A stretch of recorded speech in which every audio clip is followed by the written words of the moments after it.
Everybody has a story, and every story needs to be heard. On this podcast, we are talking with each member of the General Conference Leadership Council. I'm your host, Alyssa Truman, and this is ANN Profiles.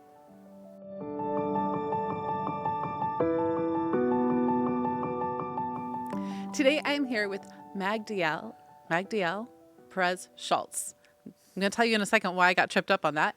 And he is the assistant to the president here at the General Conference. Hello, Magdiel. How are Magdiel. you, Did I get Alyssa? that right? You did. Okay. You did. We were just talking before this about how people trip up your name because they call you Magdiel, Magdiel. but it's Mag D. D L. L. So Magdiel. Magdiel. And don't worry about the name. I've been called even worse. I'm ways sure, of- but I want to get it right here on Profiles. And you know what sometimes happens is that people call on the phone. Can I talk to Mrs. Magdiel? No. Yes, it's me. And people wait like 2 or 3 seconds until they say, well, I'm sorry. It happens. Okay. So let's talk a little bit about, so now that we know how to pronounce your name correctly, which I probably will trip up throughout this. I'll probably go back and forth. You're the assistant to the president. It means you're the assistant to Ted Wilson because he is currently serving as president. Mm-hmm. What does that exactly mean? Because back in the day, you hear the term assistant, you would think like you were the secretary. So you're out there opening his mail and, writing all the things and scheduling all the appointments, which I know I'm guessing you have a little bit that you do with that. But what does it mean to be the assistant to the president? Well, perhaps I can tell you what it is not the assistant to the president. Okay. You have to remember that we have administrative secretaries, administrative assistants, and then assistants to the president. And in a few words, what the assistant to the president does is he counsels. Not that I'm a big person, but I talk to the president about the different issues that are happening within the building. In other parts, my job description would be chief of staff. In other organizational, federal institution, that's what it's called. I get to introduce people to the General Conference, to what the General Conference is. I get to chair a few meetings that the president's asked me to do. Sometimes I would go to meetings that the president should have been there, but he's traveling or he's not around, so he asked me to attend those meetings because of the fact that you work so close with the president. I've gotten, in the 8 years that I've been working with him, I've gotten to know quite a lot of the way he thinks, the way he wants things to be done. So when I go to a meeting, when I go to another institution invited because of my position, most people will tend to think, well, whatever he says, it's probably what the president would have said if he was here. So most of my day goes in meetings, one after the other. I do get to respond to quite a few emails that are sent to him, which are of a more delicate matter. So one of the things that I tell people about responding on behalf of the president on some of those emails is that the email, if you read it, you probably can read it in 5 minutes, 3 minutes, but it took me about an hour to write them because you have to be very precise. You have to use your thoughts very well expressed because what you're responding to, what you're addressing on those emails is usually something delicate, and you are portraying what the president would have said if he had the chance to respond to that email or to that phone call. So no pressure. No pressure to get that right. No pressure when I sleep. When you sleep. I love it. So how long have you been serving in that role? This year, it's going to be my 8th year. Okay, so you've been here for 8 years, which means that you have not been here all your life because you're older than 8 years old. I am a little bit Novel older than concept here. that. So let's talk a little bit about your childhood. Let's go back to the very, very beginning. I know you're from South America. I know you're not from Brazil. You're probably happy that I know that, although it was actually my tech team who reminded me. Where were you born? And tell me a little bit about your parents. Okay, I was born in Iquique. It's a city in the north of Chile, near the border with Peru. I was guessing Argentina, so I was wrong. No, but you were probably half wrong. My mom is Argentinian. Okay, so I was close-ish. And most of my family is from Argentina. So, but you'll understand why I was born in Chile. My dad is a pastor, and when he was on his last year at the seminary in Chile, at that time, the Chilean seminary, Adventist seminary, only had 3 years of theology. So when he finished that, there was a conference that wanted him to work with them as a pastor, told him, we want to send you over to Argentina so that you can finish there your 4th year of seminary. He went there, and I have a couple of fun stories to tell you about what happened when he went there. Because my dad, he was a Catholic during his childhood, but at 21, 22 years old, he was converted to Seventh-day Adventist. Do you know how? I know, and it's an inspirational story for me. But we'll talk about that a little later. Okay. And so he went to Argentina. He was single, and he knew he wanted to marry, and he knew that he only had 1 more year to do that. And when he arrived in Argentina, he was 29 years old. He had studied seminary, so he was 29 years old. And when he got to the college, Argentina River Plate University now, he went into the dining room, the cafeteria, as we call it, and he went to sit with 3 ladies that were seated there, students, because he told himself, I need to find somebody that I can marry. I want to find someone that I can marry. And my mom at that time, my dad was 29, my mom was 18 years old. Okay. So he sat by her, he started talking to her and to the other girls.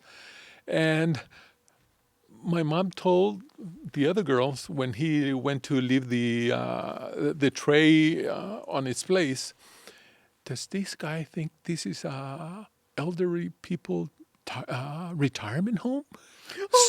So old, because he looked a little older than what he was. 2 months later, they were dating. And Be careful what you say. you have to be careful what you say. And the other fun story about that is that my dad's dorm roommate was a red-headed guy, big blue eyes. And he told him, listen, I want you to help me out. I saw this girl that I liked, and I would want to get to know her. He was also a seminary student, and if God wants it, perhaps we will get married. So this guy tells me, sure, I'll help you out. At dinner tonight, let's sit together and you show me which one it is. My mom has your color here. She's I have a feeling I know where this is going to go. I'm enjoying this conversation. And so when they got to the cafeteria, my dad said, they sat on a table and they started looking at all the girls as they came into the cafeteria. And suddenly this girl comes up and my dad tells him, that's her. And this guy tells my dad, you're going to have to ask somebody else to help you because that's my sister. I knew it. And so, but things happened, and at the end of that year, they got married. And my dad always laughs about the following thing because he graduated, they got married 2 days after the graduation. He took her to their honeymoon to Chile, and they've been in honeymoon for the last 61 years. Oh, I love that. So So did the brother-in-law end up? he They finally worked through. accepted. Okay, it's like they worked through that one, right? So they went to Chile. The conference sent him over to the city, Iquique, and a few months later, 9.5 months later, I was born. They were in a rush to have kids. And we're 4 boys at home. 4 boys. Uh-huh. Wow, she had her hands full. Oh, she did. My mom did. So I was born in Iquique, but being a PK, we were there for about 2 years, and then my dad got a call to go to the seminary to be a teacher and a dean of students at the dorm.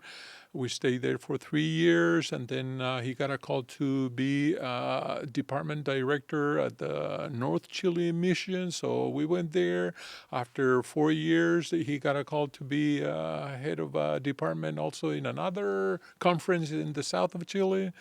So to tell you something, I always wanted to know where I had been born. And Iquique, it's 3,000 miles from where I grew up, the rest of the places where I grew up. So I was 30 years old when we had an Easter week evangelism, and I was working at the Chile Union at that time. So all the people from the union went to Iquique for this evangelistic campaign, a week. So I was excited because I was going to know the city where I was born. And as soon as I got off the plane, I told the taxi driver, please take me to the hospital. He looked at me and said, are you okay? Is something wrong with you? I said, no. The thing is, after 30 years, I'm back in the city where I was born, and I want to know the hospital. I want to see the hospital where I was born. He told me, bad news for you. That hospital was old, that they tear it apart about 10 years ago. It's a brand new one. So I missed that opportunity. But that's where I was born. You know, the hospital where my daughters, I have 3 daughters, has been torn down. And when I went back to where I was born, it had also been torn down. So I can commiserate. It's sad. So your dad has always been involved in ministry your entire life. So mission ministry kind of, we're going to say it runs through your bloodstream. Tell me a little bit about your mom. What did she do? What influence did she have in your early childhood years? We usually tease our dad and my mom that we were really brought up by my mom and not by my dad. Why? My dad, he's an evangelist, and most of the work he did for the conferences was as an evangelist.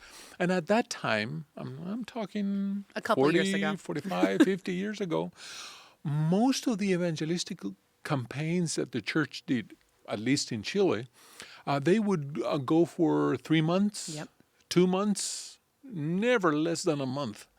So my dad would travel a lot. And he would be away for a month, 2 months, 3 months at a time. And you can imagine that that meant that my mom had a lot to do with our 4 boys. raising the 4 boys. She's a jewel. She is 78 years old now. My dad is 90 and probably more fit than I am. But my mom, the 4 of us, we always tell her how much we admire her will to raise 4 boys. She did everything she could so that we would always admire the church, be respectful to the church and to the ministry that my dad had. What does that look like in practical terms? I could tell you that my mom took us to church every Sabbath, and she's a good pianist. So she was a pianist at our local church. That meant that she needed to be there half an hour before the service started at 9:30. So we all were there 9 o'clock in the morning. Although she was born in Argentina, but she is of German descent. As a matter of fact, she spoke German until she went to school, primary school. So she's very methodical, and she kept us in line. And I would say that Mom, she always did her best so that, as I said before, we would cherish the church, and we did. Sadly, I have to say that most of my friends from childhood that were pastor kids, there were times in their life in which they went out of church. Many of them returned. Many of them went one foot out, one foot in. But I admire my mom because she, in a kind way, she helped us. And we were always involved in church. Church choir, Pathfinders, you name it, we had to be there. All right, what was your favorite Pathfinder honor? Nuts. Knots. Uh-huh. Knot time. Can you still do like the sheep shank and the bow line and the? Uh-huh. Yeah, I remember I had knots and knots advanced. I don't think I could do more than 4 or 5 of them anymore, though. So let's talk about these more like your school years. Were you able to attend Adventist education? Was that a thing in Chile? Tell us a little bit about your schooling. It was a blessing for us that we always, when we moved around, when the church asked my dad to do different things in different conferences, we always were moved to places where we had Adventist schools.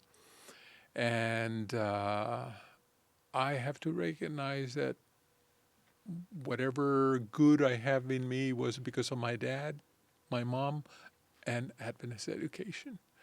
I studied primary school in Temuco, which is a city in the south of Chile. I did 2 years of high school in Fairview Junior Academy, which is located in Loma Linda, California. My dad, the division sent my dad to study public health in Loma Linda, so we studied there in an Adventist school, of which I still communicate with some of my teachers from that time. Let's pull that thread a little bit. Let's talk about that. Why? What did they do that made you want to have that connection? Because of the impact that they made in my life. Tell me about one of them. I'm going to talk about, and I'm not going to be fair because I'm going to focus on one teacher, and there were many. It's okay. But one of those teachers was Mr. Lacey, Stephen Lacey. He was an English teacher. He was from England. And he was teaching there at Fairview Junior Academy in Highland, California, about 15 minutes away from Loma Linda. And he would start each one of his classes with a prayer. But not only with a prayer, but he would ask different people, different students, for something to pray about. And when you're a teenager, not that you really want to stick to or say anything, but he would do that. The kind way in which he treated me. Remember that when I went to that school and when we came to the U.S. at that time, I didn't speak a word of English, one word of English. And I'm going to tell you something so funny, because now I think that kids right now from other cultures, from other countries, they grow with English. It might not be their mother tongue, but because of internet, because of social media, because of movies, Television, whatever. Yeah. they understand quite a lot of English.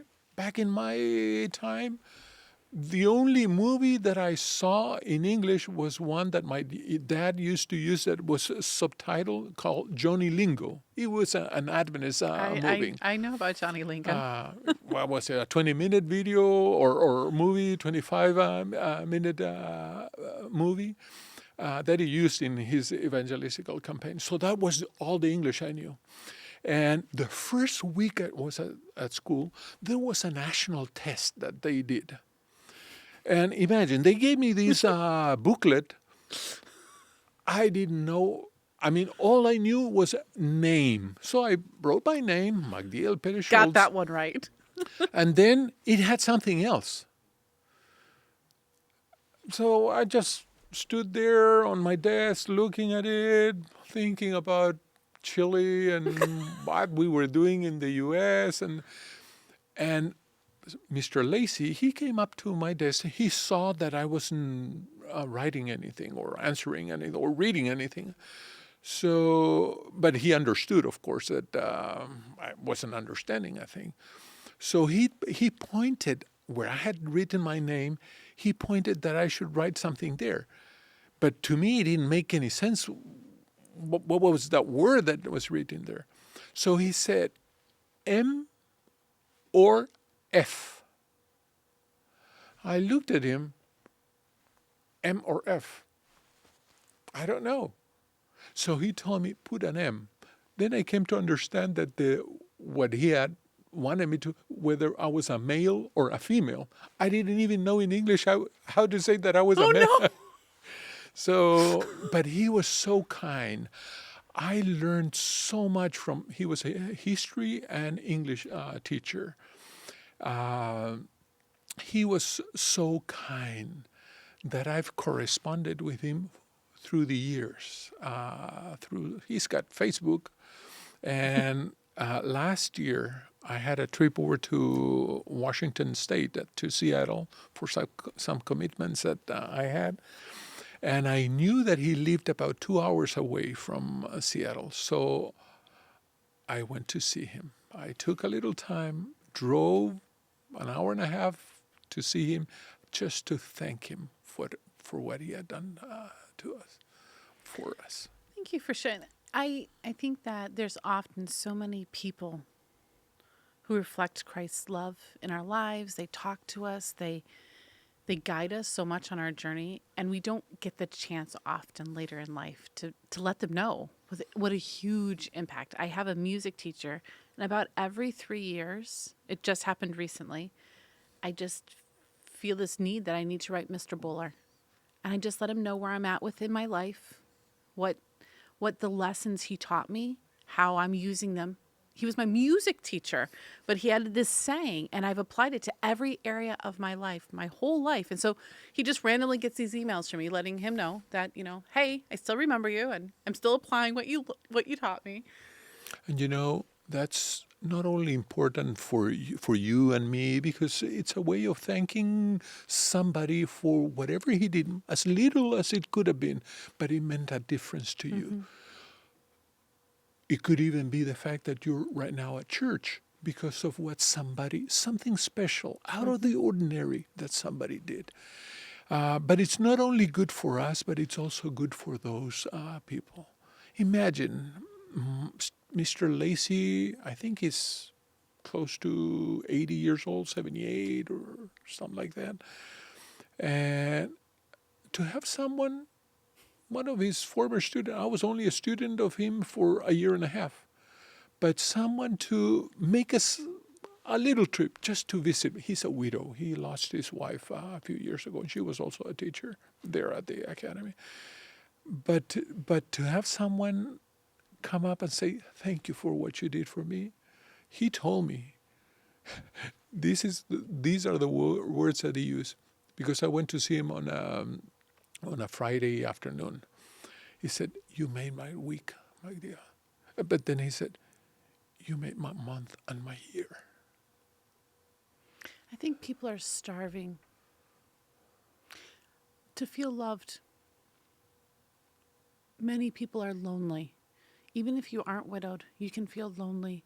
And I think we can get discouraged easily. Like, you give your life to serve. Teachers, that's what they do. They serve. It's totally service. And especially in the years where you're teaching, parents will be upset with them. Kids, especially in high school years, are maybe not the easiest to deal with.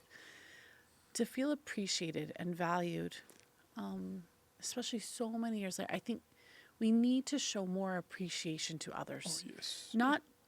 And sometimes we shouldn't wait so many years. Like if there's somebody who's impacting you now, tell them. Like we need to be more affirming in what we say. Meaningful affirmation, not just like you did a good job, but meaningful affirmation.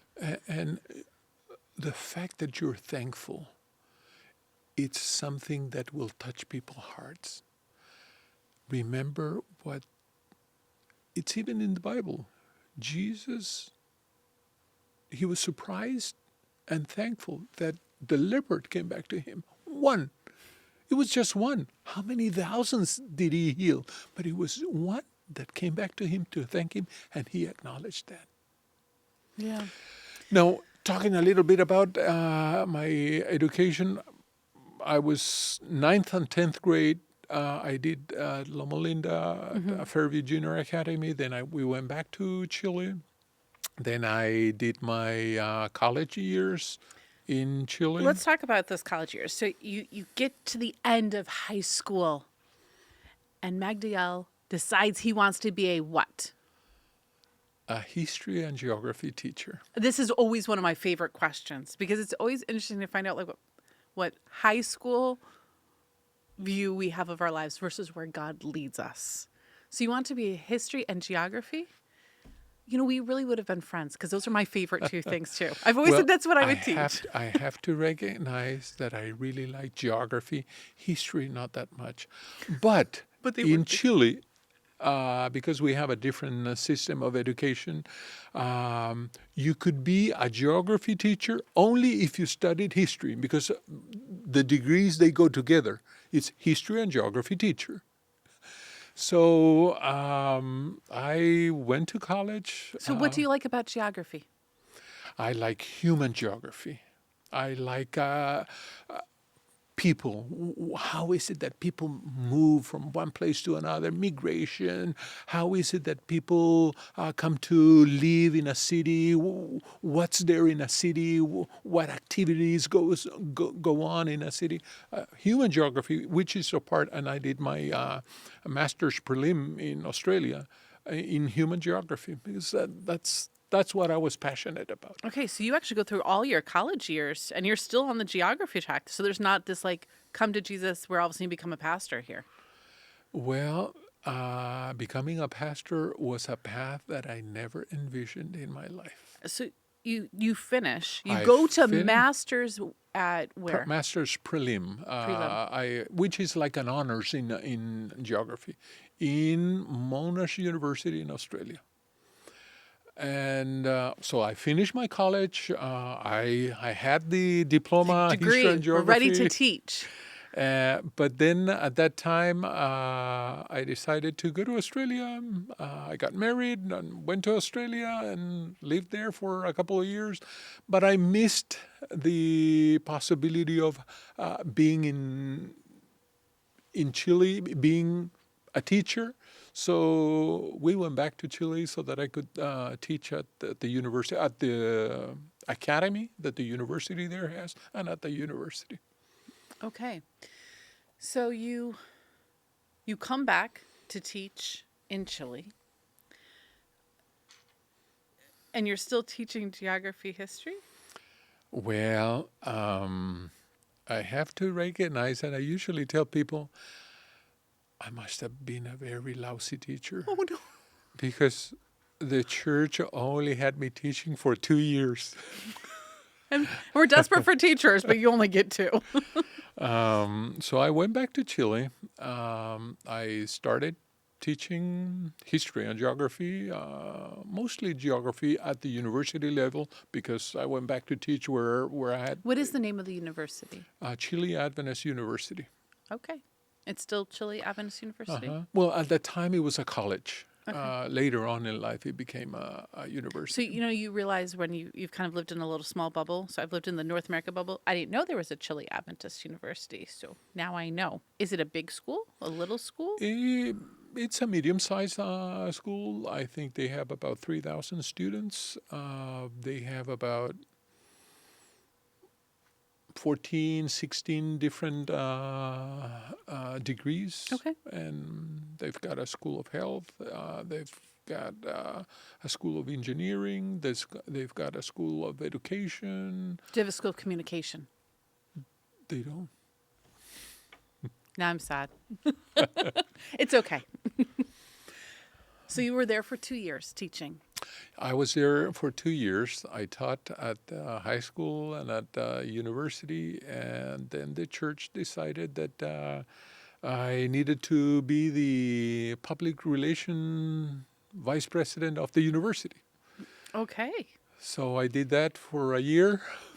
Must have been a lousy PR Maybe you're person. so good at things, they just want to keep moving you to new positions. We're going to go with that.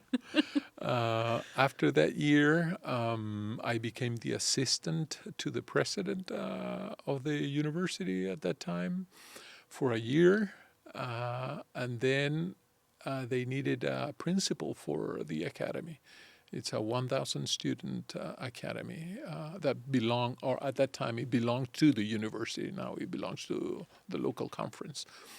So I was principal of the academy for 3 years, and then the church decided that I should be the secretary general of the university. I was 3 years doing that, and then 4 years, I was the vice president for academic affairs. And then the church decided that I should go to the Chile Union to be the education department and religious liberty and communication All right, we're going to department. stop for a second. I feel like we just covered like 20 years of your life. It's You kept about saying 20 numbers, years. and I'm like, man, I should be adding all of these up. I don't even know where to start because that was a lot. That's a lot of jobs. It was. I mean, normally it's like, most of the people I interview, they've been pastors. And so they go from one pastorate to another pastor to another. But I mean, those are a lot of different types of jobs. So you've done PR for the university, academic dean. Did you say president of the university? No, assistant to the president. Assistant to the before, president. yeah. Okay, sorry. I was trying to keep up with all those things in my head. What was your favorite one? Before you get to the the union. I have asked myself that question many times. And it's difficult for me to say because with my wife, we decided a long time ago that in whatever position, in whatever place the Lord took us, we would be happy. And that was our attitude. So I have to say, I have enjoyed every job that I have done. Okay, that's fair. But there's certain things that we like doing more. Like I can be happy doing every job that my bosses give me. And they give me lots of varieties of different things. But there's certain things we really love doing. Perhaps I can say that because of the fact that I've been assistant to the president here for 8 years. I was assistant to the president of the South American division for a year, a little over a year. I was assistant to the president of the university for a year. That's probably the position that I have had the longest, or the type of work that I have had the longest. So I suppose that that's the one I like the We'll most. go with it. We're gonna let you pick that one. So that, I mean, we haven't gone all the way up to SAD in here, but that's a position of a lot of trust. All of these have been positions of trust, but being an assistant, it does mean at some point you are kind of the voice of that person at different times. It happens. There's a lot of trust that's put into that. And I thank God because He allows me to be that voice. And I say it with all humbleness. I don't think I'm worthy. But I decided also a long time ago that in whatever the Lord gave me to do, I would do my best on it. And yesterday I was talking to someone because I said, look, I don't think I'm that intelligent. But you've heard the saying, 99% perspiration and 1% inspiration. I think I'm more on the side of the 99% perspiration. I work a lot, and I've committed to the Lord that I will always do my best. So why work for the church? I mean, your dad worked for the church, but you said he was gone all the time. You could have taught anywhere. What kept you working for the church? My commitment to God. Let's talk about that. When did you make a commitment to God? It was on my second year at college. And now that you asked me that, I don't think I've ever been asked that before. And usually I struggle when people talk about their life journey. It was this moment that I knew Jesus. It was this moment that I got baptized and I committed to the Lord. I've been my whole life a Seventh-day Adventist. My mom, her whole life. My granddad, his whole life. My great-granddad, his whole life. Are you a fourth or fifth generation? Fourth. Okay. And what else? What else is there? Is there? But now that you ask, in which moment I made a commitment, it was on my second year at college. There was a week of prayer at college that really touched me. And I before that, I would go every Sabbath to Sabbath school and I would study my lesson. You were baptized? I was baptized. So you were baptized. I was before this. baptized at 15 years old by my dad. Okay. So you were baptized. You're doing all the right things. Yeah. But there was never something in my life that made a difference. I was used to being an Adventist. But after that week of prayer, and it had to do a little bit because I wasn't sure that I was studying what I really wanted. I mean, I loved geography, but I questioned, to be a teacher, I like being a teacher. And I taught Sabbath school, but is it really what the Lord wants me to do? And I pray to God, Lord, show me if this is what I should do with my life, or show me something else. And that week of prayer made a difference. I said, Lord, I'm going to go with you until I die. I'll commit. And I have had offers to work outside. One of them was very tempting, but I decided for the Lord, and I'm going to die with my boots on. Now, you also mentioned that your wife, what is her name again? Susan. Okay. She's precious.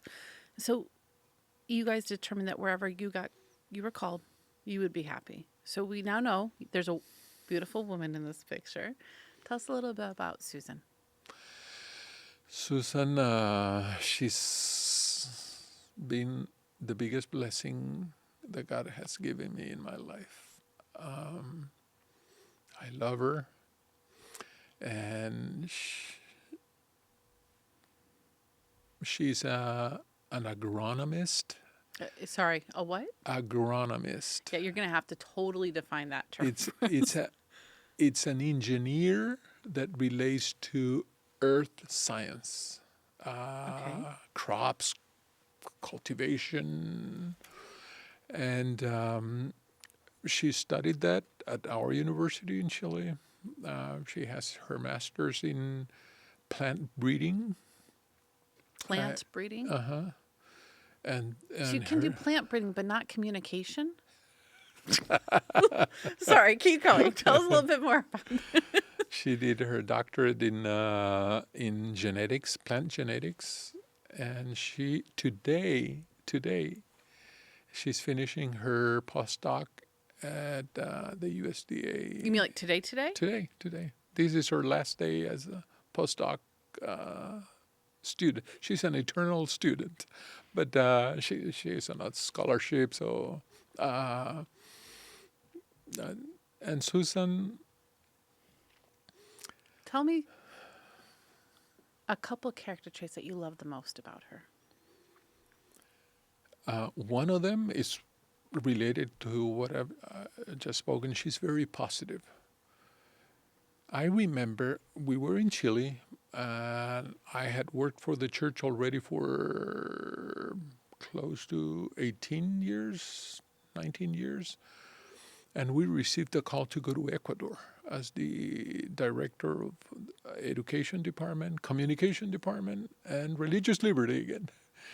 And I wasn't that sure.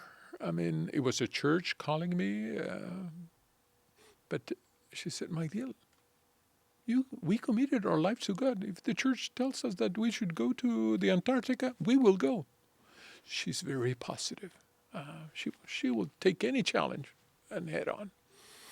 The other thing that I love about her is that she's a very caring person. We have 13 years age difference. And she came into my life in a very difficult moment in my life. I had 3 kids from a previous marriage. And at that time, I was the Secretary General of the university, and I had to take care of those 3 kids by myself. And my kids loved her before I did. Interesting. And she cares so much for them, for me, for God's church. She's more active at our local church than I am. Not that I'm not committed. There's so much travel. A lot, yeah. It's But- okay. I let anybody who's like in a certain position above off the hook when we talk about like involvement. You can only do so much. So those 2 things, very positive woman and very caring. Something else she is, which you've alluded to, but she's faithful to the call of God, wherever that may be. And that's not just positive, that's a level of faithfulness. Because it's not her call, necessarily, except for she's decided it is. That your call is her call. It's the family's call. And I would tell you that it's been more difficult for her than for me. It generally is. She had a good position when we were in Chile. She was a professor at the university when we got the call to go to Ecuador. Now, Ecuador and Chile both countries speak Spanish, and cultures, Hispanic, Latino culture, but very different at the same time. When we went to Ecuador, she didn't have a job. When we received the call to go to Brazil to work at the division, she lost the job she had in Ecuador. We don't often think about that when people are voted in at GC sessions. You know, it's like, oh, let's vote this. There's a sacrifice of family. If you have a family, it's not just this person who's being called, which sounds fantastic. There's a spouse who may lose a job. There's children who may lose schools that they've been a part. There's a sacrifice that comes for the whole family when we follow the calls that God gives us. So I've always said it's not a call for a person. It's the call for the family. For the family.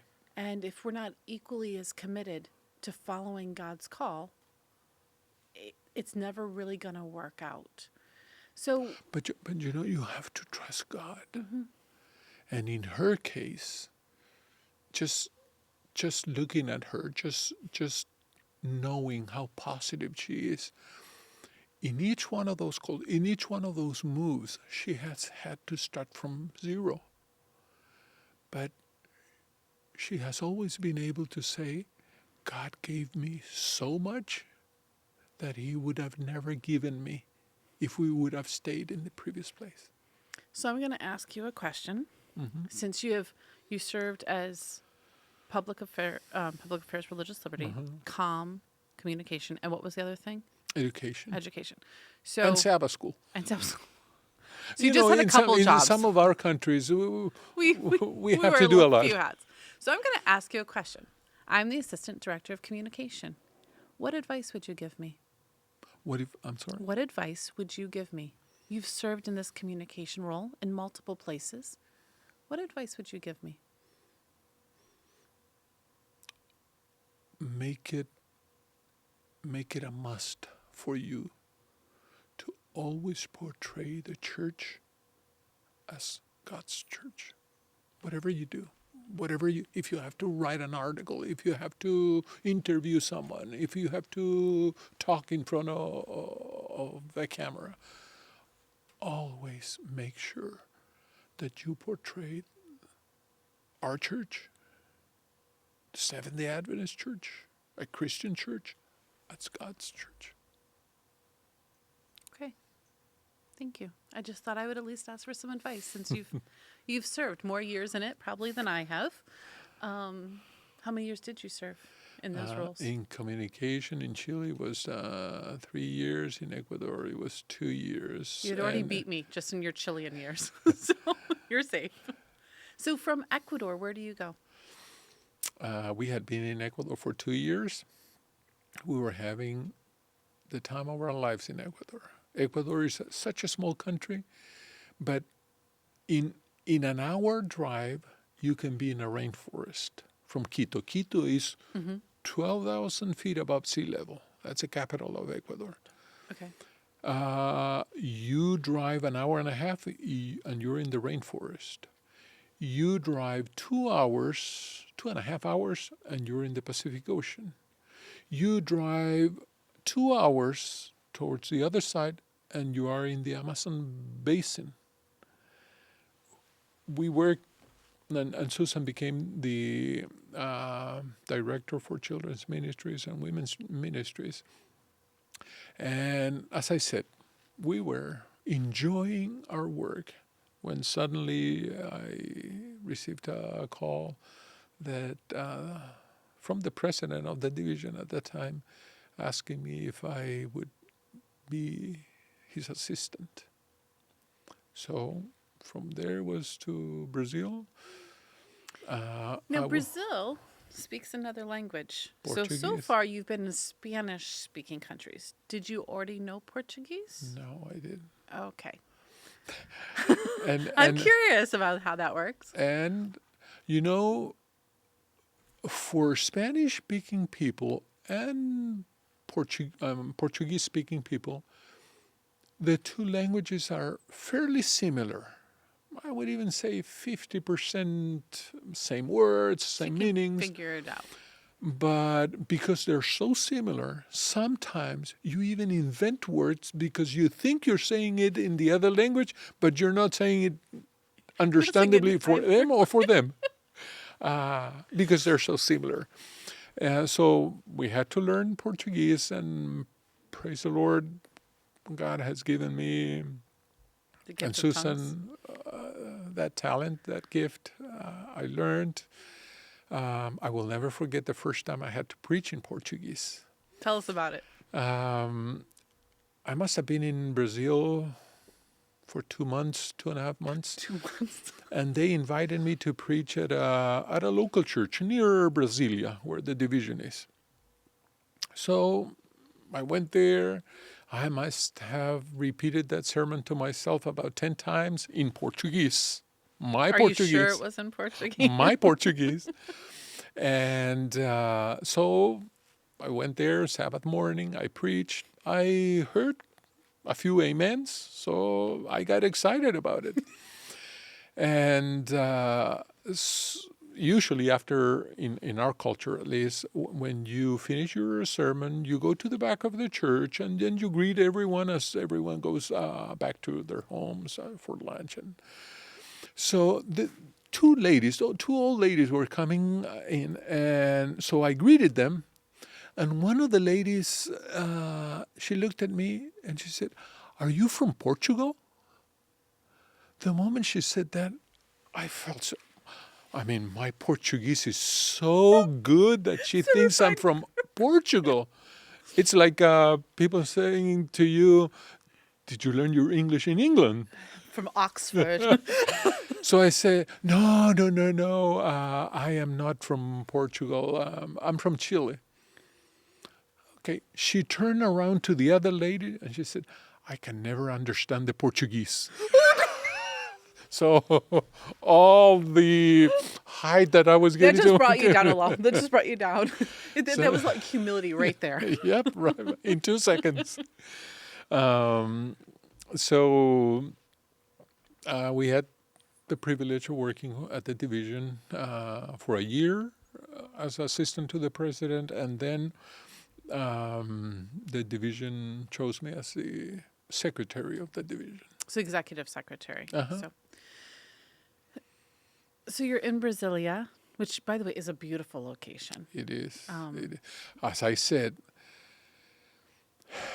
we have learned to make the best wherever we are, and we enjoyed Brazil the same way we enjoyed Ecuador, and the same way we enjoyed Chile. Same way and all you the enjoy other. Silver Spring? I have. Okay. I have enjoyed Silver Spring, Maryland.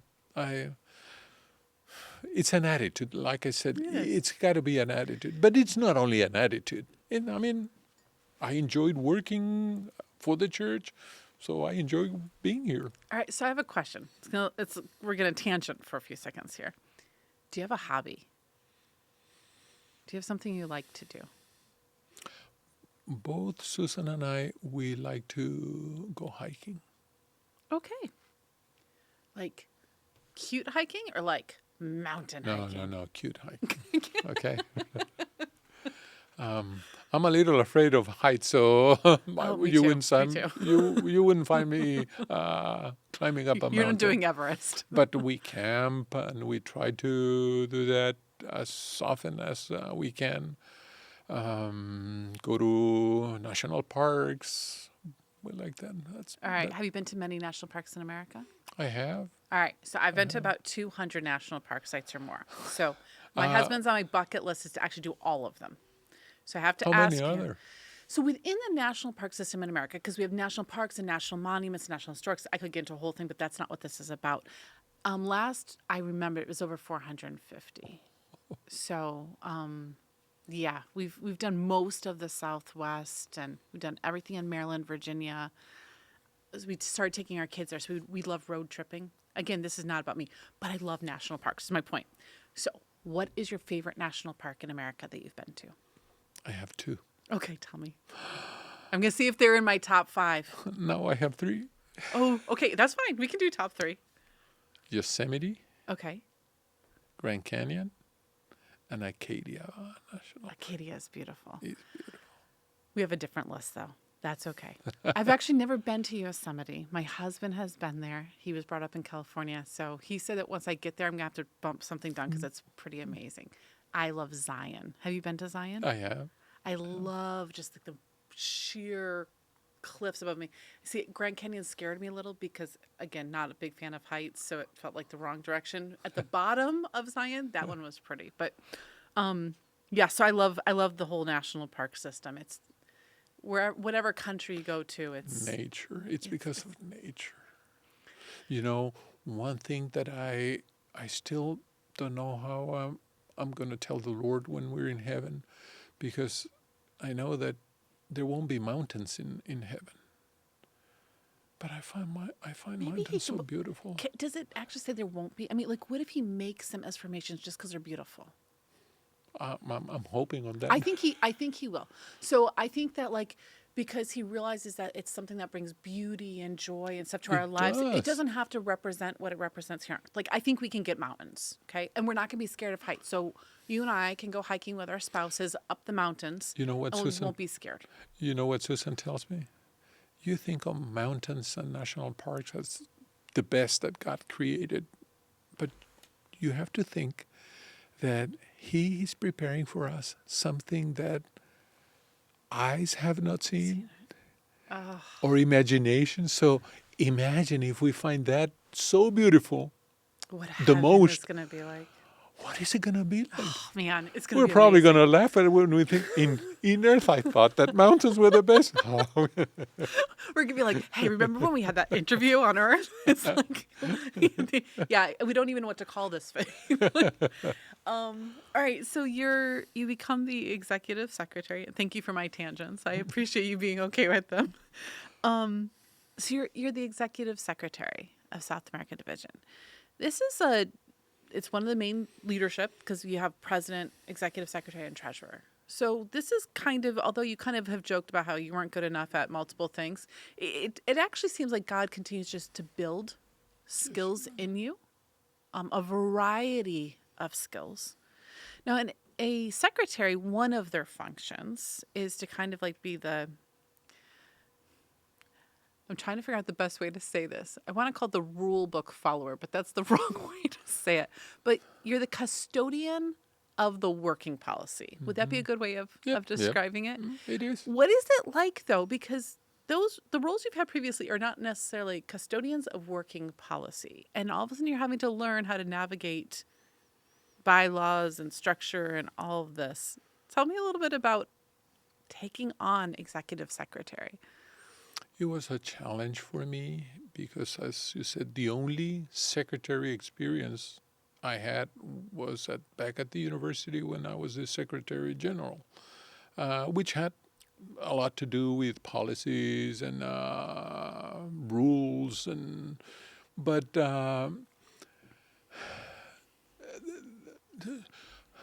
perhaps, and maybe I'm confessing something here, It's okay. Confession is good for the soul. I didn't like that much policies. I enjoyed other parts of the So work. it's not your favorite part of your job. I had to do it, and we had to review them, and I had to learn quite a lot. And the president and the treasurer at meetings would come up to me and say, "What does policy say about this?" And I would, it says this and that, and I always had it in my pocket. It says here, that, and that. But you know what I like more about being the executive secretary is that we usually deal with church members, church membership, statistics, and Are you a statistics guy? no, I'm not. No. But you did like human geography. Yes, So there is yes. this Yeah, element yeah. of But I that. like I'm more of a human, not humanistic. How do you go? A human you like humans. relations. Relationship. So most of my geography had to do with people, human geography. But in the job that I had, or the ministry I did as executive secretary, we developed what it's called now in the World Church, ACMS. Was that under? Yes. Well, yes. Thank you. On behalf of the World Church. And Explain what ACMS is. ACMS is Adventist Church Management System, in which we developed at the South American Division a program in which all the data from the church members was in one site. We usually had it in paper, we usually gave reports, but we brought it all under a system. So we could actually know, and we could actually communicate with a church member. We had the information on how he became a member, what activities he had done in the church, what were his preferences to work in a local church. So we brought all that statistical part, we brought it together. And I loved that.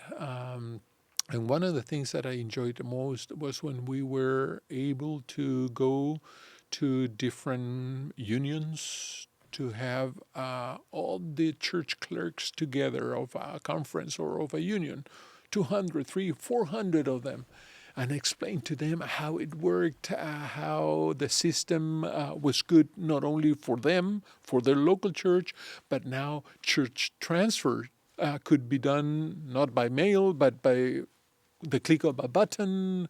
So that was what I liked the most.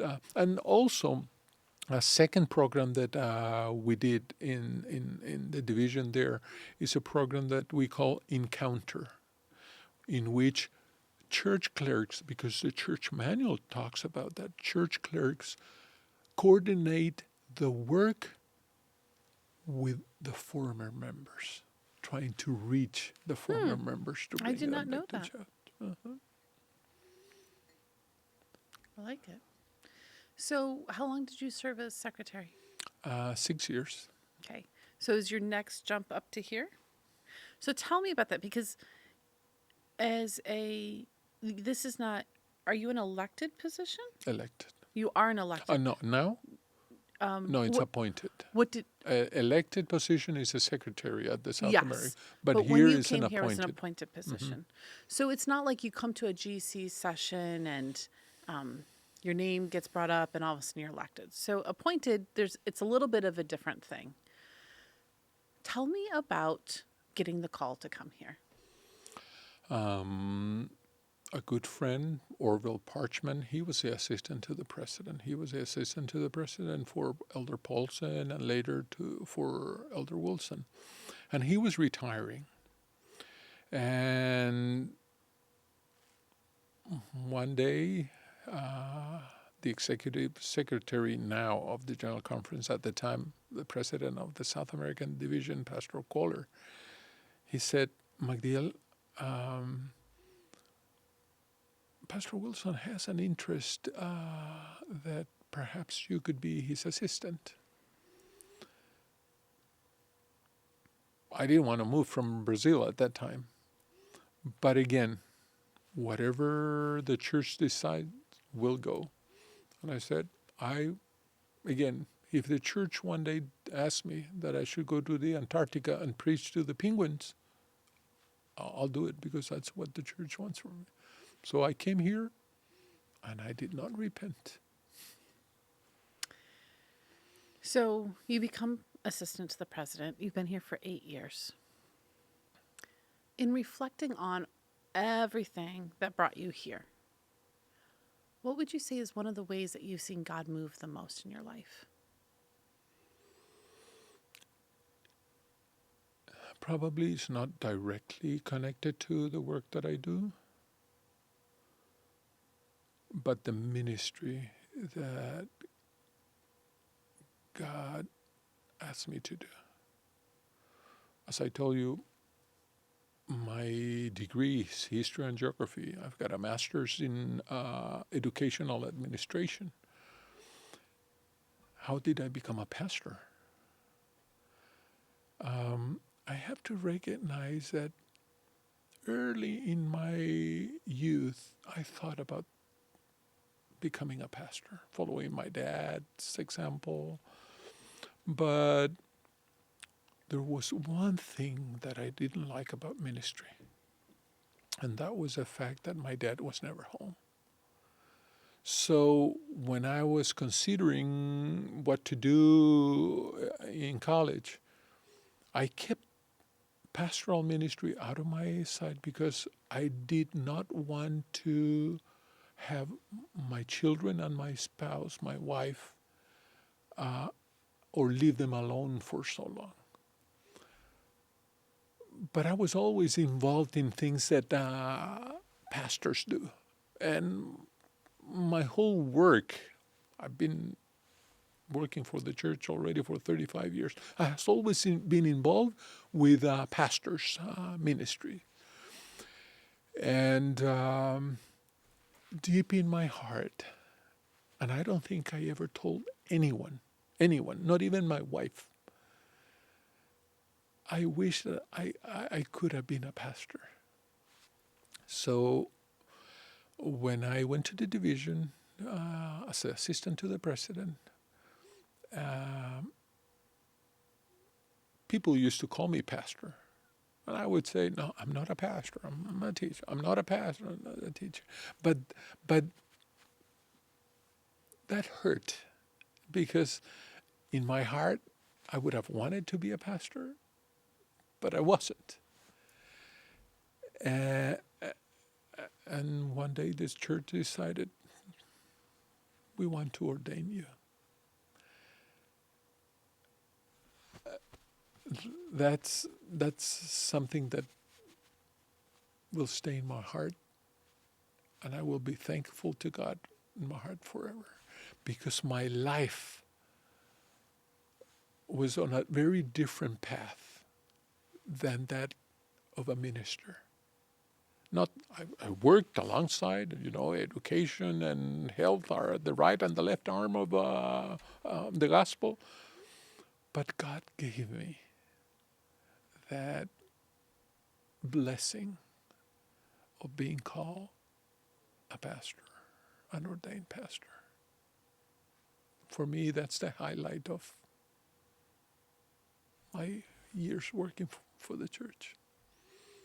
I love that.